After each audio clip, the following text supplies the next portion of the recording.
Naglabas din po ng kanyang pahayag kanina ay meron ng bukod na pahayag pala, no? Si Senadora Loren Legarda, sabi niya agaran na pong alisin ang Temporary Restraining Order o TRO na pumipigil po sa pagkapatupad ng 85 pesos na dagdag sa arawang minimum wage sa Metro Manila. Ayon po kay Senador Legarda, hindi dapat maantala ang pagtanggap daw po ng mahigit sa 1.1 million na mga manggagawa sa kanilang dagdag sahod dahil lamang sa kasong isinampa ng dalawang kumpanya.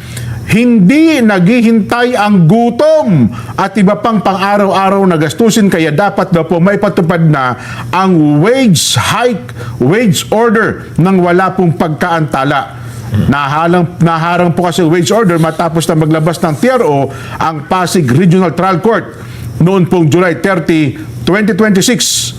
Yun nga po, ang pansamantalang pumipigil. At kahapon matila ka panayam, si Secretary Francis Tolentino, no? Nagagalit kasi yung manggagawa kay Sectol. Hindi, si Sectol nga nagpapautos na ipatupad dito eh. Di ba? Kaya wag ko kayo magalit kay Secretary Francis Tolentino. Hindi po siya humaharang. Siya po ay nagsusulong, kakampi po ninyo na ituloy ang dagdag sweldo na ito sa mga manggagawa. Well, yun naman ang tama.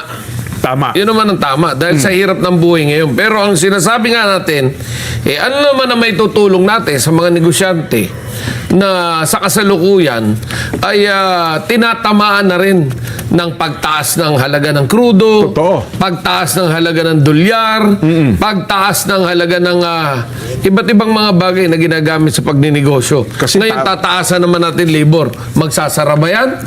Magkakaroon ba ng krisis?